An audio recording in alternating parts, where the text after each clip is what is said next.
Penaklukan Khaybar.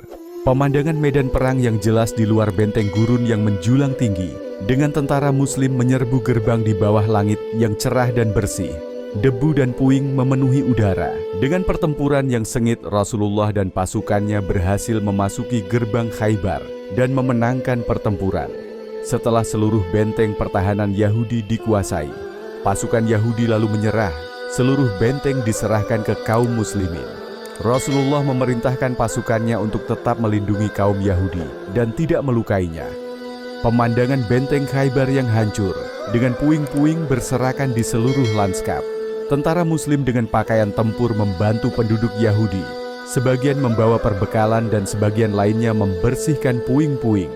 Di latar depan, Rasulullah berdiri di bawah tenda darurat kecil dengan penampilan yang tenang namun berwibawa, dikelilingi oleh para tetua Yahudi dengan wajah khawatir.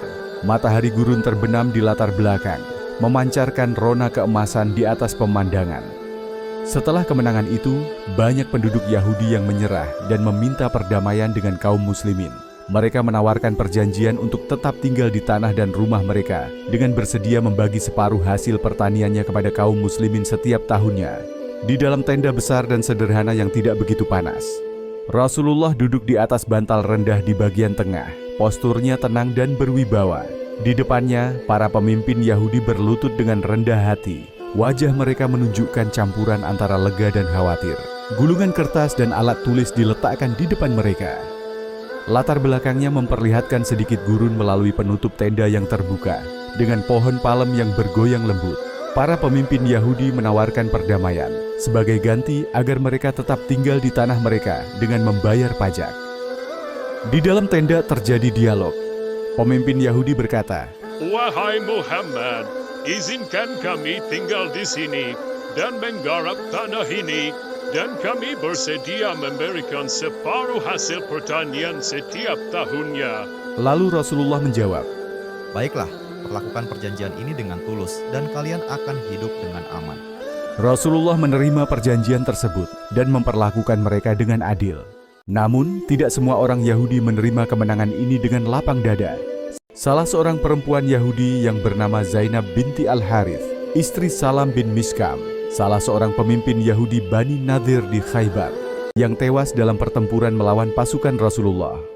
Di sebuah ruangan remang-remang dengan perabotan minim, Zainab binti Al-Harith duduk di lantai memegang pedang mendiang suaminya. Wajahnya yang sedih dan penuh amarah diterangi oleh cahaya dari satu lampu minyak. Di latar belakang, sebuah jendela memperlihatkan garis samar benteng di bawah sinar bulan. Ruangan itu terasa berat dengan kesedihan dan ketegangan. Dengan rasa dendam yang mendalam, Zainab merencanakan sebuah rencana licik untuk membunuh Rasulullah. Mereka telah mengambil segalanya dariku.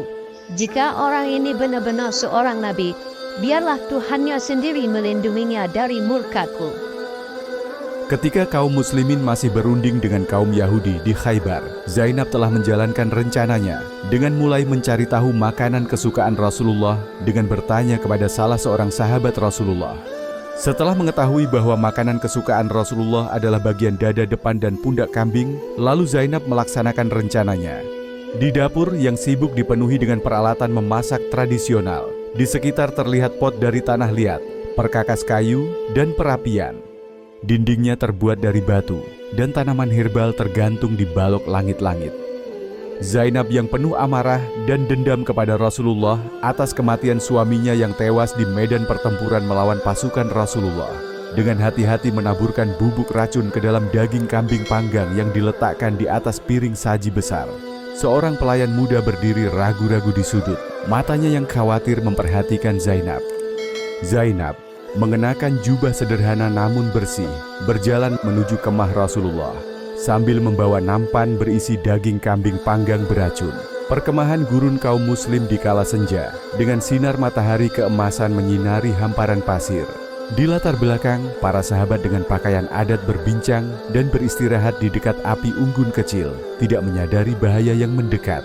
Tak lama kemudian sampailah Zainab di tenda Rasulullah. Rasulullah yang duduk di atas tikar sambil tersenyum ramah, memberi isyarat untuk mengajaknya mendekat. Para sahabat duduk di sekelilingnya, sebagian berbincang dan sebagian lagi mengamati interaksi tersebut. Lalu Zainab memberikan daging kambing panggang itu kepada Rasulullah. Awalnya Rasulullah ragu-ragu untuk menerima makanan itu. Tapi Zainab terus meyakinkan Rasulullah bahwa makanan itu bukanlah zakat, melainkan hadiah. Akhirnya Rasulullah menerima makanan itu. Di dalam tenda, Rasulullah memegang sepotong daging kambing dekat bibirnya, berhenti sejenak dengan ekspresi khawatir. Di sekelilingnya, para sahabatnya tengah asyik beraktivitas. Sebagian meraih makanan dan sebagian lagi menatapnya dengan bingung. Bagian dalam tenda diterangi oleh cahaya lentera dengan permadani dan bantal sederhana tampak berserakan di lantai. Rasulullah memuntahkan makanan yang sudah sampai di tenggorokannya, namun belum sempat ditelan. Lalu Rasulullah bersabda, "Daging ini berbicara kepadaku bahwa ia telah diracuni." Salah seorang sahabat Rasulullah yang bernama Bishr bin Al-Bara terlihat duduk terkulai, memegangi perutnya dengan kesakitan. Wajahnya pucat dan berkerut. Para sahabat bergegas ke sisinya. Wajah mereka dipenuhi dengan kekhawatiran dan ketakutan. Rasulullah mencondongkan tubuh ke depan, meletakkan tangannya yang menenangkan di bahu Bishr. Bagian dalam tenda mencerminkan suasana yang tegang dan mendesak. Bishr bin Al-Bara diobati dengan cara dibekam, termasuk para sahabat yang ikut memakan makanan itu untuk mengeluarkan racun di dalam tubuh mereka. Kemudian Rasulullah mengirim utusan untuk memanggil Zainab. Zainab sudah berada di depan Rasulullah. Di luar tenda Rasulullah pada malam hari, Zainab berdiri tegak, diapit oleh para pengawal. Wajahnya menunjukkan perlawanan bercampur kepasrahan. Rasulullah dengan tenang dan kalem menyapanya. Para sahabatnya berdiri di belakangnya dengan ekspresi tegas. Lalu Rasulullah bertanya kepada Zainab, "Mengapa kamu melakukannya?" Lalu Zainab menjawab, Jika engkau memang seorang nabi, maka racun ini tidak akan membahayakanmu. Namun, jika engkau bukan nabi, maka kami akan terbebas darimu. Rasulullah dengan kemuliaan hatinya tidak menghukum Zainab. Tetapi sekarang, Rasulullah mengangkat tangan untuk memberi isyarat maaf. Zainab tampak terkejut, postur tubuhnya sedikit tidak kaku. Para sahabat saling bertukar pandang dengan ragu, ketegangan dalam ekspresi mereka melunak. Langit malam dipenuhi bintang-bintang, menambah kontras yang tenang pada momen yang menegangkan itu.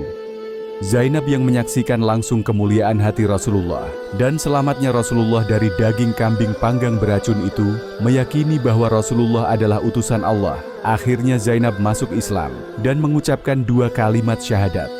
Para sahabat Rasulullah telah melakukan bekam untuk mengeluarkan racun di dalam tubuh mereka. Sayangnya Bishr bin Al-Bara tidak selamat dari racun itu, karena racun itu telah menyebar ke seluruh tubuhnya. Akhirnya Bishr meninggal. Para sahabat dengan wajah yang sedih menatapi Bishr yang tergeletak di tempat tidurnya. Terlihat beberapa sahabat menangis.